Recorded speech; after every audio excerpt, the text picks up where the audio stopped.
Today we're going to talk about a mysterious concept called trying too hard, which has seemed to be the answer to every time I've asked the question, why didn't that work? As in, I was trying too hard, even though it's really hard to define what that even means. So throughout the video I'll try to use socializing as the main example, something trying too hard in the social setting. But the principles I'll be talking about, I think, apply to all areas of life and all examples of what trying too hard really means. So the author Aldous Huxley referred to this as the law of reversed effort, and that is kind of the harder you try, the worse your results get. You start to undo success. The way I think about it is trying too hard defines any amount of effort in which you make yourself less likely to succeed or more likely to be harmed. So where, say, your natural baseline setting or the peak of what you're capable of starts to go downhill because of the effort you're putting in. That's what I'd call trying too hard. Unfortunately, it's very difficult to know when this is happening. Most of the time you'll feel like you're trying the right amount. Actually, no, most of the time you're going to feel like you're not trying hard enough. But that's because that's how you've been programmed. All throughout school, one of the worst systems we could possibly put a child through, you were taught that great results come from trying very hard. You have to study long hours, you have to pay attention to very difficult subjects in school, and you have to be very serious all the time. And the idea, especially in sports as well during school, this idea that the more effort you put in, the better your results. The more stressed and agitated and serious you are when working at something, the more likely you are to succeed. You'll probably find it quite interesting that you believe this throughout your school years, despite actually seeing a lot of counter-evidence to this. For example, if you saw kids who weren't particularly academically gifted, they struggled really, really hard to study and still failed the exams. So we get this idea that we're supposed to try really hard to succeed at things, and yet the evidence for that isn't astonishingly good. Added to this, a lot of successful people kind of brag about how hard they try. They'll say hard work beats talent, and it's all about the hustle and the grind. But there's a bias that successful people have, which is they want to believe their reasons for success are what they think they are.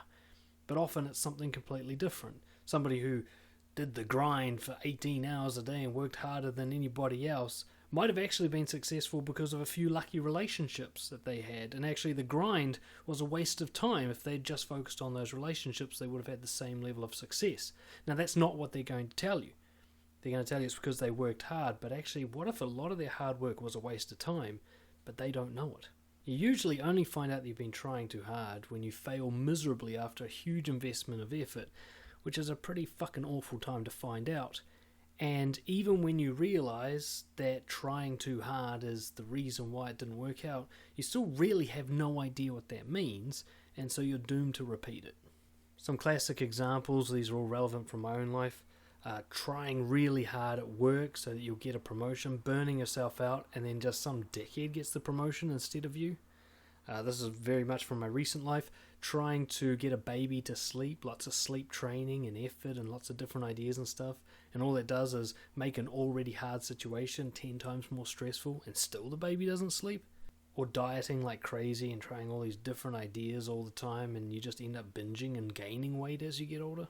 For me, most obviously was in my social life and in the lives of my clients that I work with. The idea that somebody who tries hard socially tends to be the least popular, the least successful with the people they're attracted to, so the least successful in dating. They struggle to maintain and keep friendships. They often struggle to maintain healthy relationships with their family. Their work colleagues and relationships there are often very tenuous, and yet nobody's putting more effort into making this work than these people. So there's something almost undeniable, almost law of physics-like, in that people who try too hard socially fail. And you would have noticed this in high school, the so-called cool kids, or maybe not the coolest group, they're often quite try-hard, but it's in a system where it actually works. But the next level down, the ones who kind of everyone likes and nobody gives any hassle to, how effortless it was for them. How they just are cool and they don't have to try. And they set trends rather than try to follow them. And what do these people know that all the try-hards don't? Because in high school, nearly everyone's trying hard. Except for usually this little band near the top of the hierarchy. Not the very top, just near the top. Who are just lovable and cool and do well and have relationships and sort of transition through the social elements of high school development very quickly and successfully, but they're not trying. The key here especially applies to socializing, but I think it applies to anything, is that it's the effort itself that's off-putting, right? In socializing, it's kind of obvious. The person who is obviously trying hard, there's something off-putting. Sometimes it's creepiness, sometimes it's just kind of exhaustion, like if they're trying to put on a show too much, you just want to get away from them, you can't relax around them. You know when someone's trying hard, and it makes you want to go away from them. Even if you know sort of they're a good person underneath this effort. I've had so many clients where I'm like, I can't understand why your dating life isn't working out because I think you're a good dude. I would recommend you to people. But of course I know that I'm not seeing what they're like on a date when they start trying hard. And that's a person that I would not recommend to people. So quite often the extra effort itself is off-putting. It's very similar to dieting. I have some nutritionist friends and so on, and eating healthy is actually very, very simple. Basically it's a Mediterranean diet. You just have a certain list of ingredients, and if you stick to that, you're guaranteed to be healthy. That's basically it. So these crazy diets where you have to track every calorie and plan all your meals and all that you have to try so hard, that actually fucking puts your body off maintaining a steady metabolism. I'm not the expert in this area, you can look it up yourself, but the very effort into trying really hard with health is often the thing that sets your body in a kind of momentum of staying unhealthy. One of the greatest lessons I've learned in life, I'm still learning it, I'm still trying to get it, is that success in life, whatever your definition of it is surprisingly effortless. And in fact, most of the reasons that most people aren't successful in whatever their goals are is because the effortless option seems too unrealistic to even bother trying. It seems like it couldn't possibly work to almost do nothing at all. So people dismiss that option either consciously or subconsciously and go to these hard effort options instead. And even the sales and marketing for that quick fix where somebody's going for the easy option, it's usually a very complex, difficult, and often just unworkable system. And yet the easy way of doing it, you couldn't even sell it. That's why it's not marketed. The effortless way of doing it doesn't require a course and doesn't require all these efforts. But school taught us the opposite. It taught us the harder you work, the more you succeed. So I want to just open your mind now as we go into solutions. What if school was wrong? What if most people come out of school and have a mediocre career? If that's true, and you know it is, then maybe school wasn't teaching us the most successful way to approach things.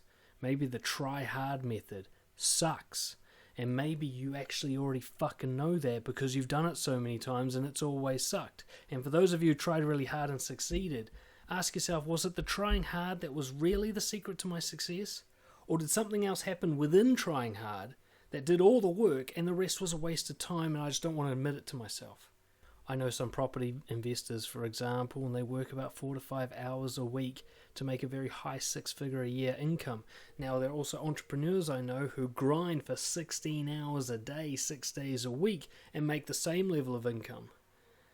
But maybe only 4 or 5 hours of their week is actually creating that income, and the rest is just noise that they don't need to be doing. If property investors can do it in 4 to 5 hours, then it can be done in that time. So what are these entrepreneurs doing that takes 16 hours a day? Unfortunately, this just all leaves us with the impossible question, how do I try without trying? But you must not look at this as an impossible question. You must look at it as a practical question. This is not a hypothetical. You need to answer this. How do I try without trying? How do I move forward and make progress on improving my life without a strenuous effort? It's a very realistic question to answer, and there are answers to this question if you're willing to look for them. But you first have to let go of the idea that success is hard. What if it's not? And now you look for the answer. So let's get practical on the solution. First and foremost, you've got to watch out for the warning signs that you're trying too hard. We're going to start with an assumption. Trying too hard doesn't work. If it has worked for you, then you wouldn't even be watching this video. So let's assume trying too hard doesn't work, and therefore if you see the warning signs of trying too hard, it means you're doing it wrong, or at least you're not doing it the best way. Warning signs include desperation, frustration, stress and burnout, guilt and anxiety, the kind of emotions you have about your effort, especially thinking it's not enough, that you've always got to do more, that you're just too stupid and that you don't know what you're doing and therefore you've got to put more hours and more effort in. Any kind of feelings under that umbrella, a huge red flag. You're trying too hard, therefore you're doing it wrong. Stop, reassess. Now I'm lucky. I've been given a gift. It's a genetic gift, I think, judged by my parents, and that is, I am fucking lazy. School told me that lazy was a bad thing, and I believed them. So I overcorrected. I went from lazy to high achiever. Now I have to absolutely work against my nature to be a high achiever. I have to push hard. Now I got used to doing that. But the laziness always snuck in. Whenever I got a free moment, I'd just, do nothing. Or I'd pick things that were really easy for me to do, and so on and so forth. I started to notice something that eventually was validated by other people I admire. When you're lazy, you have an ability to find solutions that get the job done really easily, because that's what you're really interested in. You don't want to work hard. And I found that the people I knew who do like to work hard, or at least believe in the myth that you have to work hard, they don't look for those solutions and they don't find them. I remember working at a picking and packing warehouse, and I can't remember the details, but people were doing it this one way, and they've been doing it that way for 15 years. I show up, I'm only 13 years old, and I'm looking at that way, and I go, fuck that, that's way too hard. And within 5 minutes, I came up with a way that did it in 20% of the time for the same output. And I couldn't believe it. Like, how do all these adults not know this? How could they not see this very obvious solution? And the answer was they simply weren't looking for it. Laziness really is an urge to find the least amount of effort to get the most amount of results. Okay, laziness is really about leverage. It's how do I do fuck all to get fucking heaps done. So one of the ways you can apply laziness in a practical, healthy way is you start with the lowest possible effort and very slowly dial up, rather than starting with the highest possible effort and dialing down. What you're looking for, not only when you get into something, but as you're researching how to do it better, is always, how can I do this with less effort? What's an easier way? What's a quicker way? What's a smarter way, particularly? Say, for example, I want to go and meet new people. I want to bring more friends into my life. The high effort way is to go out clubbing every 3 and 4 nights a week and try and interact with all these people, approach all these strangers, blah, blah, blah, blah, blah. Go to all the parties, go to all these meetups and stuff like that. Do all this very social stuff. That's the high effort way. Straight out of the gate, I'm exhausted just thinking about it. Low effort way. Start saying hi to the people at my hobbies. That's it. It's the minimum. Right, I'm already doing these hobbies. I already like this activity, so the other people doing it are probably a bit like me, much more like me than some stranger at a club. But I haven't said hi to anybody yet, or I've only said hi to the people I was kind of forced to be with in some way. So I'll just start a conversation with people who are like the diamonds in my backyard, the people who are right there already and very highly likely to be a good fit. That's minimum possible effort. That's the laziest I can be socially. And then if I need more, I can just dial it up 1% at a time, but make sure I never go higher than I need to. Never do more than what gets the job done. That's laziness. Now this can apply socially in how you show up as well. Now, many of you would have heard the term big dick energy. It's this kind of mysterious charisma that people who don't try hard at all have socially. They just show up and they're just cool immediately, and nobody can really pinpoint exactly why. Except, they call it big dick energy. It's like the guy's got such a big dick, he just has no cares in the world, right? Well, you can show up with that energy, which is actually, very simply, just low energy. It's just not trying. See, most people have what I call brittle energy in social situations. If they're not comfortable with everybody around them, they have this kind of forced persona, this act. Sometimes even the act appears to be low energy, but you can feel the act, the brittleness of it. So he's like, hey, how's it going? You're like, oh, God, that's not how people talk. You can feel that brittleness. Whereas that big dick energy is the person who has no extra to themselves. If they're tired, they're just tired. If they're interested, they're interested. If they're not, they're not. Now, I remember the first time it ever occurred to me to try this, I went to an event and somebody said, how's it going? I was just like, I feel a bit antisocial right now. The person I said that to is still my friend. Right? That was decade plus, more, 2 decades ago almost. Right? That's how easy it was to make a new friend. Just talk like that. And all it was is I didn't add anything to what I was. You know, you just think of like, sup dude, when you meet someone, just this, I'll say the minimum to participate, but I'm not going to add anything. It doesn't mean I'm going to pretend to be low energy if I'm not, but I'm not going to add energy to what I have. Right? I had a friend, we went nightclubbing once, and he met an amazing girl and, you know, went home with her and all that stuff. And he couldn't get over it because the next day he was like, man, that's the first time I've gone out without shaving or showering or giving a fuck. I was just tired after work. I was like, I'll just have a beer. I don't even care anymore. And usually he goes out to try and get girls and he's all desperate and so on. And the best girl he's ever met happened when he was like that. And that's the secret. He was finally going out without trying, and it was super attractive because everybody else around him was trying. So he stood out like a diamond amongst this roughness. Another key effort to not trying too hard is the 80-20 principle, which if you don't know much about, get into it. There's a book called like The Law of 80-20 or the Pareto Principle. There's thousands of fucking pieces of content about it, but it's good stuff. It's not strictly scientific, but it's pretty fucking close. And it's very simple. There is only about 20% or less of your effort that gets 80% or more of your results. And vice versa, about 80% of your efforts only get about 20% of your results. They're a waste of time. Like I said, if I go to hobbies to meet people, they're very likely to be a good fit for me. So the time I spent in there was really high quality for me. Like, I have still to this day a huge percentage of my coaching clients were people I originally met through dancing, because a lot of personal development enthusiasts get into dancing. So going to a dance class was like the best thing I could do for my social life and my business, and yet we're looking at what? An hour, 2 hours a week? Yet I'd spend like 10 hours a day doing marketing for my business, and you know, then I spend every night of the weekend going out and trying to meet people and get fuck all in terms of both clients and friends and so on. So finding these like supernova activities, these high leverage activities where you get huge results from doing absolutely nothing, you should always be on the lookout for those. And to find them, you go to your results that went well and you go, how did that happen? And you repeat that rather than doing everything that you've been doing. You take the effort away from something that didn't work and you double down on something that did. And you keep doing that until you're only left doing very high leverage, highly successful activities and not wasting any time. A key one that really helped me socially was, how would you behave if you were already successful? In fact, the way I was told exactly when it came to like meeting and attracting women is, treat them like they're already your girlfriend. That was a absolute fucking game changer for me.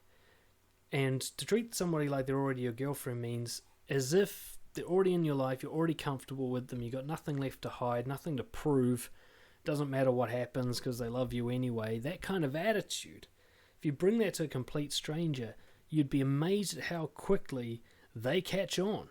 You know, I would go up to a girl and just start talking to her like she's my girlfriend, throw my arm around her, and she'd be totally cool with it. It would be like she was my girlfriend. In fact, sometimes it would be a fun little role play that we'd go through. When you treat someone like a stranger, then they're going to act like a stranger. This applies to all areas of life. If you start behaving like a wealthy person, I don't mean blowing heaps of money, but somebody who's comfortable with money, you'll find that clients are somehow more attracted to you. If you're desperate for money like a poor person, you put clients off. I noticed this in my coaching. If I was like, God, I need to sign up this dude or I'm not going to eat next week, that guy didn't sign up, right? Even if I coached him well, even if I changed his life for the positive, something about me put him off, and rightly so.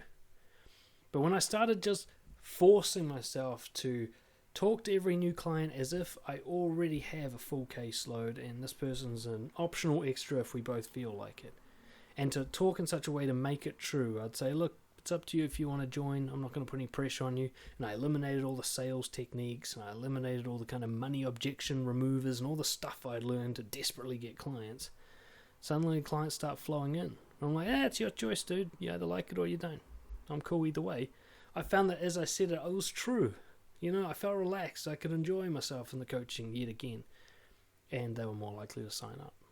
And the key really to not trying too hard is to focus more on the process than the outcome. Trying too hard is really about focusing on the outcome, about trying to control your results. Ironically, letting go of your results and focusing on just doing it in a way that makes you proud of yourself and feels like it aligns with your integrity gets the best results. So explore people rather than trying to make friends. Learn to be really good at your job rather than try to get a promotion. Focus on pushing your body to its limits for your own satisfaction rather than trying to lose weight. And you'll find that you'll get all those results, but by the time you get them, you won't even care because the process is so enjoyable. And then you'll achieve a real state of not trying. Hope that was helpful. I know it's a hard topic to cover in a video, but hopefully that gave you some tips. If you want more, get in touch, dan@brojo.org, and we'll talk about some coaching or whatever it is that will help you. Cheers.